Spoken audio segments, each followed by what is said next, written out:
En el corazón milenario de la fe católica, algo ha comenzado a moverse, no con el estruendo de un terremoto que derriba muros, sino con la fuerza silenciosa e imparable de una semilla que rompe la tierra para buscar la luz. Algo tan grande, tan inesperado, ha ocurrido en Roma, que ha dejado en un estado de shock profundo no solo a millones de fieles en todo el mundo, sino también a aquellos que habitan los pasillos más antiguos y sagrados de la propia Iglesia. Una mañana tranquila, de esas que envuelven a la ciudad eterna en una pátina de normalidad, se transformó en una tormenta espiritual, sin advertencia previa, sin la pompa de las grandes ceremonias. El Vaticano publicó un documento de alcance monumental. No era una encíclica, no era una exhortación apostólica. Era una directiva firme, clara, definitiva, un texto que, desde su primer párrafo, dejaba meridianamente claro que ya no se trataba de sugerencias pastorales, sino del amanecer de un nuevo orden. Su título resuena con una sencillez audaz, directiva sobre realidades pastorales. Su autor, el hombre que ha buscado redefinir el pontificado desde su primer día, el Papa León XIV. Este documento no se adorna con complejas florituras teológicas ni se apoya en largas citas del magisterio para justificar cada paso. Lo que contiene es fuego. Lo que transmite es la voluntad inquebrantable de rehacer, desde sus mismos cimientos, la forma en que la fe católica se enseña, se predica y, sobre todo, se vive en el mundo. Y lo más sorprendente, lo verdaderamente revolucionario, no es lo que dice, sino lo que prohíbe, porque esta vez, el Papa no está simplemente introduciendo novedades o ajustes, está desmantelando pilares que parecían eternos.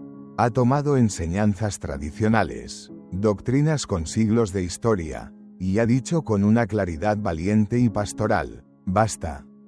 Esto ya no se puede enseñar, esto ya no se puede imponer. Hablamos de ideas que han moldeado conciencias, que han inspirado a mártires y provocado conversiones. Y también, seamos honestos, ideas que han sembrado miedo, rigidez y una dolorosa exclusión. Ahora bien, la pregunta es inevitable: ¿por qué? ¿Por qué ahora? ¿Qué ha llevado al Papa León XIV a lanzar este rayo de luz en medio de la tormenta que atraviesa la Iglesia? Fuentes muy cercanas a la Santa Sede revelan que la respuesta se encuentra en una frase que él mismo ha repetido en privado durante meses. Como un mantra, como una brújula: prefiero una iglesia herida pero viva, a una iglesia perfectamente conservada pero muerta. Esa frase lo ilumina todo. Y lo que sigue en la directiva lo confirma. A partir de hoy, hay 10 enseñanzas que han sido formalmente prohibidas, reformadas o eliminadas del cuerpo doctrinal práctico de la Iglesia.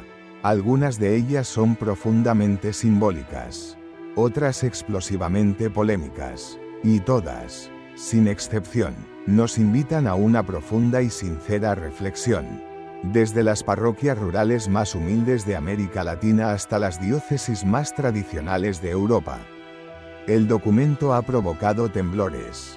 Algunos obispos han optado por un prudente silencio, otros han convocado reuniones de emergencia con sus equipos pastorales. Y mientras tanto, los fieles, el pueblo de Dios, se debaten entre el desconcierto y el alivio, entre el miedo y una renovada esperanza. Muchos se preguntan: ¿qué significa esto para mi fe? ¿Qué queda de lo que aprendí?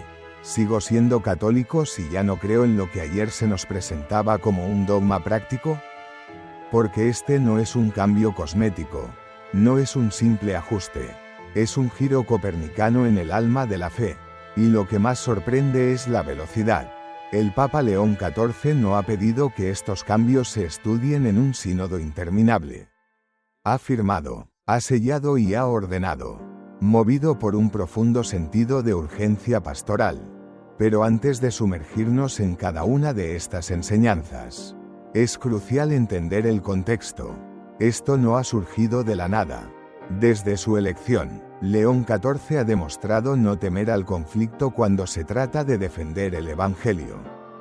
Ya había tocado temas sensibles, el acceso de los divorciados a la Eucaristía, la revisión del celibato, la integración de las mujeres en roles de liderazgo. Cada paso fue una señal, pero nadie, absolutamente nadie, imaginó que llegaría a esto. Esta directiva, en palabras de un respetado canonista vaticano, es la mayor sacudida disciplinaria y catequética desde el Concilio Vaticano II.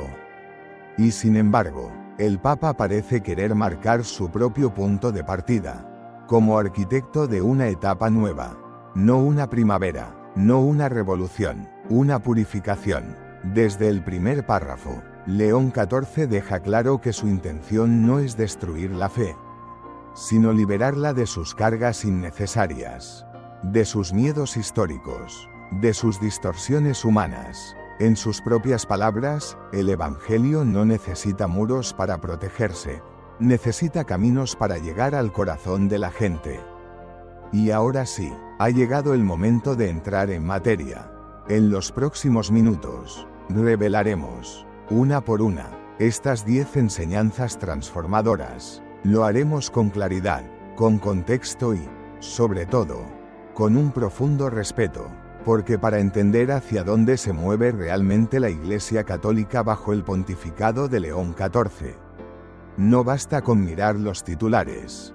Hay que mirar estas decisiones, pues en ellas está escrita la hoja de ruta de un nuevo catolicismo, más audaz, más compasivo y más discutido que nunca. ¿Estás listo para caminar por esta nueva senda? Primera enseñanza. Se prohíbe predicar el miedo como camino hacia Dios. Con una frase corta y demoledora, la directiva comienza su primer gran giro doctrinal. Queda terminantemente prohibido usar el temor al infierno como motivación central para la conversión. Durante siglos, la pastoral católica, desde los antiguos sermones medievales hasta retiros espirituales modernos, utilizó la figura del infierno, con sus detalladas descripciones de fuego, tormento y condenación eterna, como una herramienta pedagógica para asegurar la obediencia. Millones de católicos fueron educados bajo una lógica de salvación condicionada por el miedo a un destino ineludible si no se alineaban con normas estrictas, que frecuentemente eran más morales que evangélicas. El Papa León XIV ha dicho, esa pedagogía del terror ha terminado. Porque, y estas son sus palabras en el documento, el miedo puede provocar obediencia, pero jamás engendra amor. Y sin amor, no hay fe verdadera. A partir de ahora, ningún predicador, sacerdote, religioso o catequista podrá usar el infierno como argumento prioritario en la evangelización.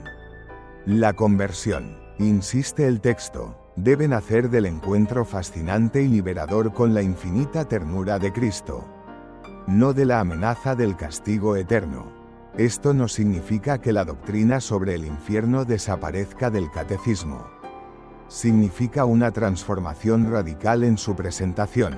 Ya no es una trampa ineludible en la que cualquiera puede caer, sino la consecuencia remota, trágica y triste del rechazo libre, consciente y persistente al amor de Dios.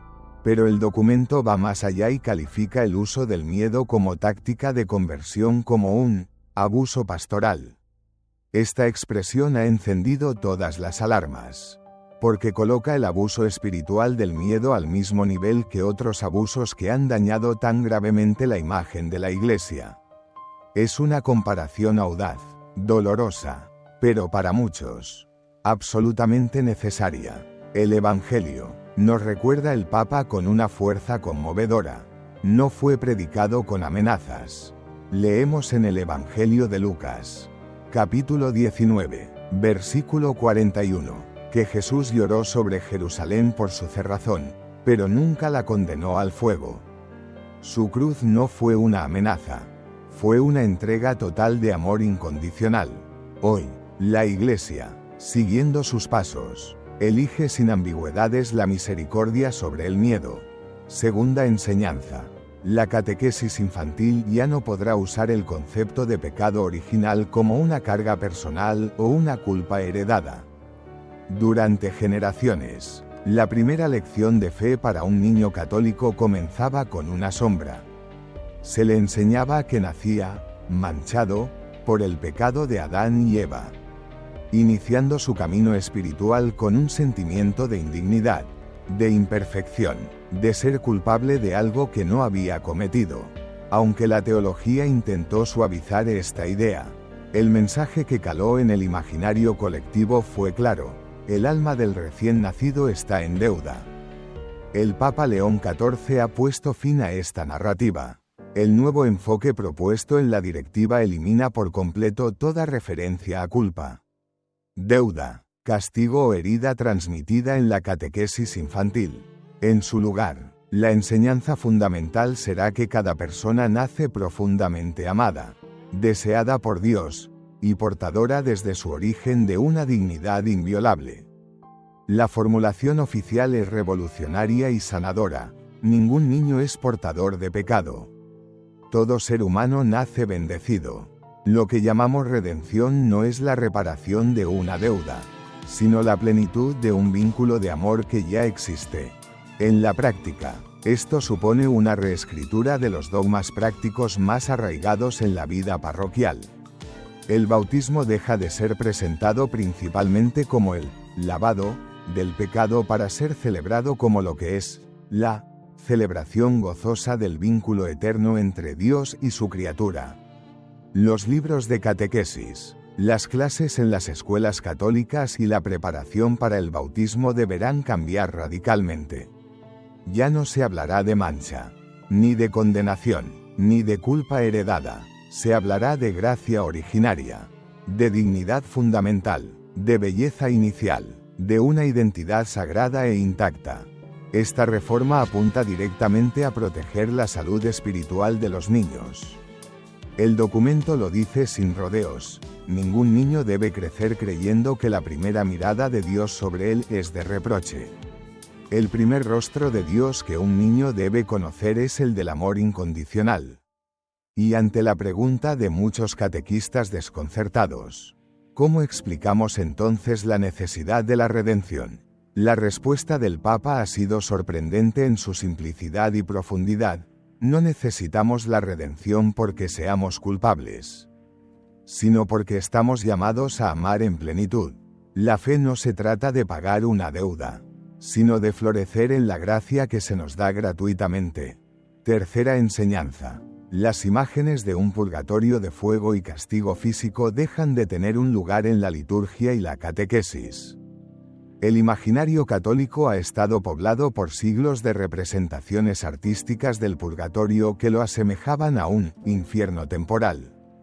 Pinturas, frescos, esculturas y hasta manuales infantiles mostraban almas cubiertas de llamas, suplicando oraciones para acortar su pena.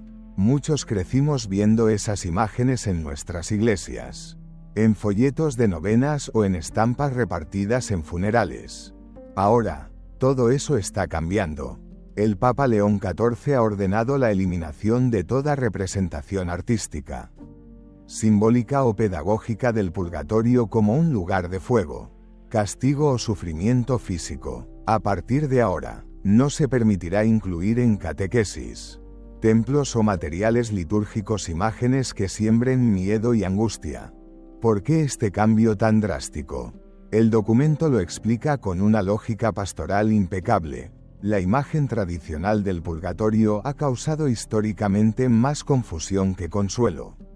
Lejos de promover la esperanza en la vida eterna o la compasión por los difuntos, ha sembrado miedo, angustia y una visión deformada de la infinita misericordia de Dios. Una frase del texto llama poderosamente la atención: no existe purificación que se haga desde el sufrimiento impuesto. La transformación del alma solo ocurre cuando se encuentra, por fin, con la luz sanadora del amor. Esto no significa que la doctrina de un estado de purificación post-mortem desaparezca. Se conserva el concepto, pero su representación cambia por completo. Se invita a los artistas y catequistas a imaginar y representar el purgatorio como un espacio de espera amorosa, de crecimiento espiritual, de iluminación progresiva, algo mucho más cercano a la imagen de un amanecer que a la de un castigo.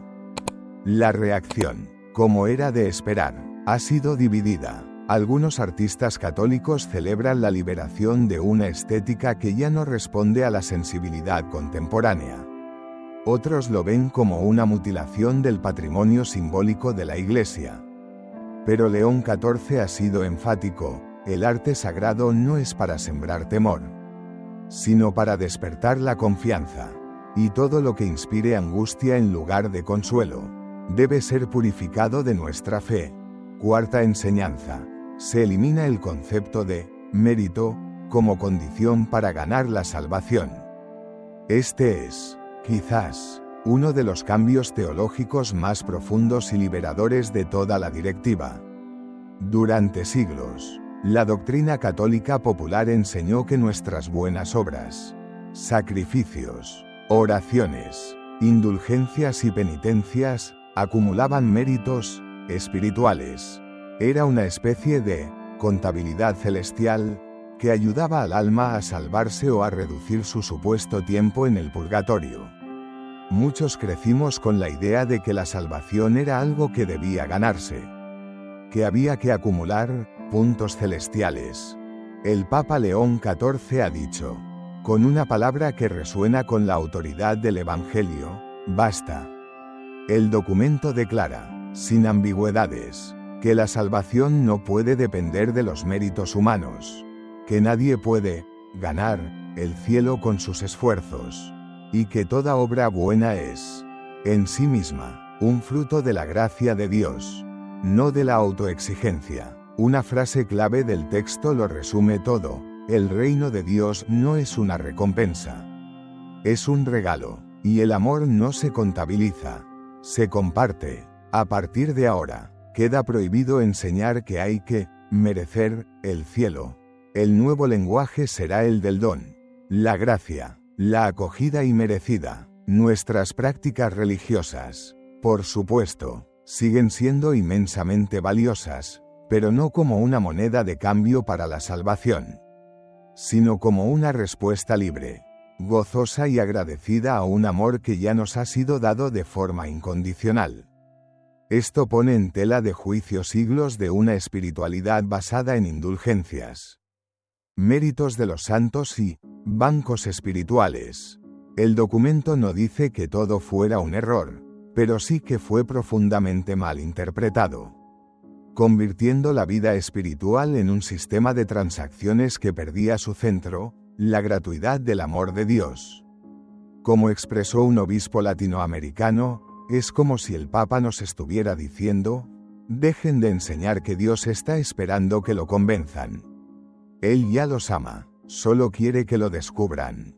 Quinta enseñanza: se prohíbe el uso del término hereje para referirse a los no católicos.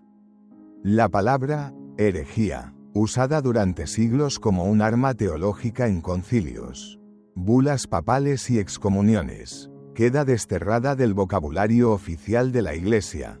Esta palabra, que señalaba, condenaba y excluía a quien pensaba distinto, fue también la justificación para persecuciones, hogueras, guerras de religión y silencios cómplices. El Papa León XIV ha ordenado la eliminación total del término hereje en todos los textos y discursos eclesiales. Debe ser reemplazada por expresiones que promuevan el diálogo, el respeto mutuo y la búsqueda compartida de la verdad. El documento explica la razón de este cambio con una humildad conmovedora que interpela a toda la Iglesia. La verdad no se protege con etiquetas, se revela con humildad. Nadie es enemigo por pensar distinto. Solo son hermanos a los que aún no hemos aprendido a escuchar con el corazón. Esto no significa renunciar a la propia doctrina o caer en el relativismo. Significa cambiar radicalmente el tono, la actitud y el lenguaje. Ya no se hablará de error con desprecio, sino de diferencia con apertura y respeto. Este gesto tiene implicaciones profundas para el ecumenismo, abriendo una nueva etapa de colaboración fraterna con protestantes. ortodoxos y anglicanos, y también transforma el diálogo interreligioso con judíos, musulmanes, hindúes y budistas, que ya no serán vistos como alejados de la verdad, sino como compañeros en la búsqueda del sentido. Como insiste el Papa, no renunciamos a la verdad, renunciamos al orgullo que nos impide encontrarla reflejada en el rostro del otro. Sexta enseñanza. Se revisa profundamente la doctrina sobre el fin del mundo para eliminar el miedo apocalíptico. Durante siglos, la predicación católica sobre los últimos tiempos se centró en mensajes apocalípticos, el regreso inminente de Cristo como un juez severo, el juicio final, los signos del fin, el castigo a los impíos. Se citaban pasajes del libro del Apocalipsis como una advertencia, y las catástrofes naturales se presentaban como signos proféticos. Todo eso ha sido profundamente revisado. El Papa León XIV ha declarado que la enseñanza sobre el fin del mundo ya no puede basarse en el miedo, el literalismo o una lectura sensacionalista de las Escrituras. Se eliminarán de la catequesis infantil y de la formación de adultos todos los materiales que representen el final como un castigo cósmico con ángeles vengadores y fuegos celestiales. La nueva visión es radicalmente distinta y esperanzadora. El fin no como destrucción, sino como cumplimiento, no como terror, sino como plenitud. Una frase clave del documento ilumina este cambio: el Apocalipsis no es un guión de catástrofes, es un poema de esperanza. Es la promesa de que, al final, el amor será lo único que quede en pie. A partir de ahora, se invitará a ver el futuro como una evolución del reino de Dios en la historia, no como una interrupción traumática. Esto también desactiva el poder de ciertas corrientes ultrarreligiosas que usan el lenguaje apocalíptico para manipular y sembrar miedo. Respecto a las revelaciones privadas como Fátima o la Salet, el Papa ha sido claro: se respetan, pero sus interpretaciones deberán adaptarse a esta nueva visión esperanzadora. La enseñanza ahora es otra: no esperes el fin con miedo. Espéralo con amor, porque lo que viene no es ruina, es resurrección. Séptima enseñanza. Desaparece por completo el concepto de guerra justa de todos los textos doctrinales. Desde San Agustín hasta Santo Tomás de Aquino, la Iglesia Católica contempló la posibilidad de que, bajo ciertas y muy estrictas condiciones, un conflicto armado pudiera considerarse moralmente legítimo o incluso necesario. Se hablaba de legítima defensa, de intervención humanitaria, de proteger la paz mediante la fuerza. Esa enseñanza ha sido eliminada, sin matices. El documento es tajante y resuena con la fuerza del Sermón de la Montaña: no hay guerra justa donde muere un inocente. No hay guerra santa donde se desfigura el rostro de Dios en el prójimo.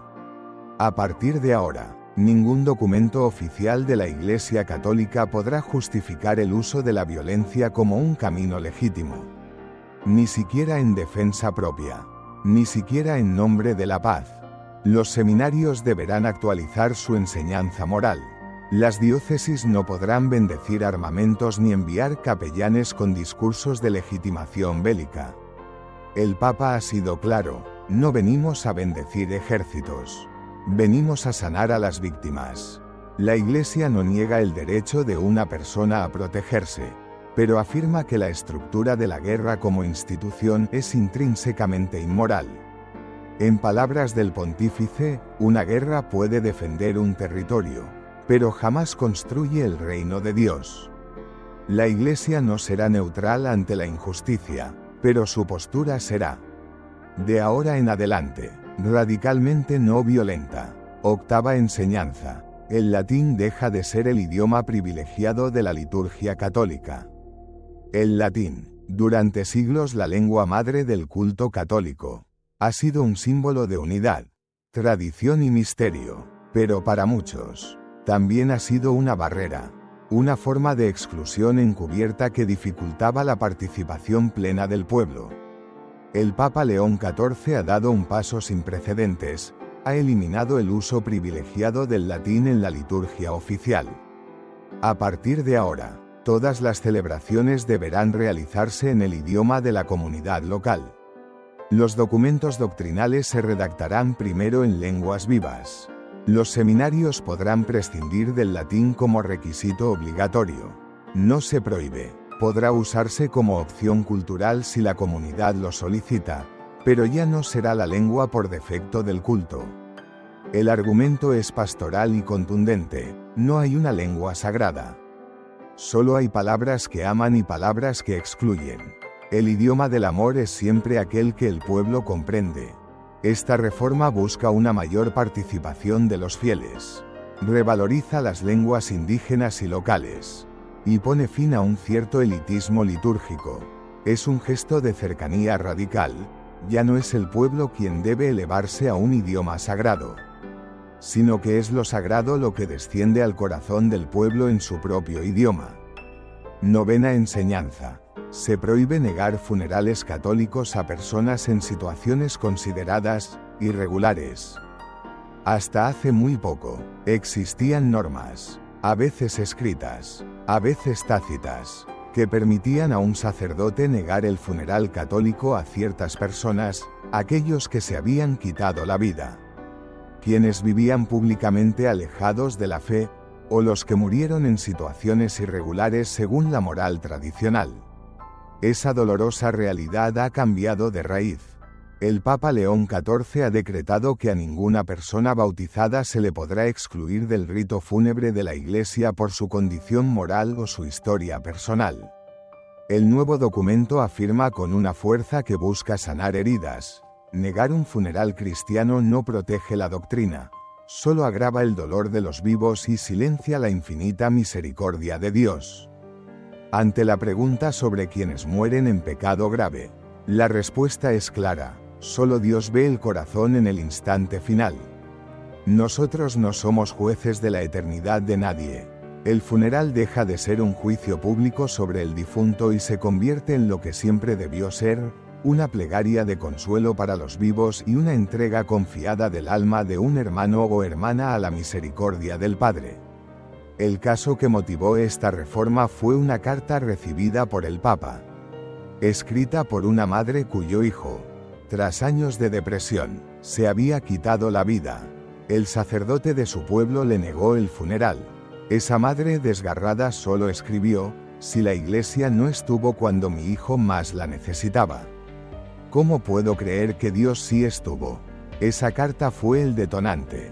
Décima enseñanza. Se elimina el voto de obediencia ciega en las órdenes religiosas. El voto de obediencia, uno de los tres pilares de la vida consagrada, se ha entendido por siglos como una entrega total a la voluntad del superior.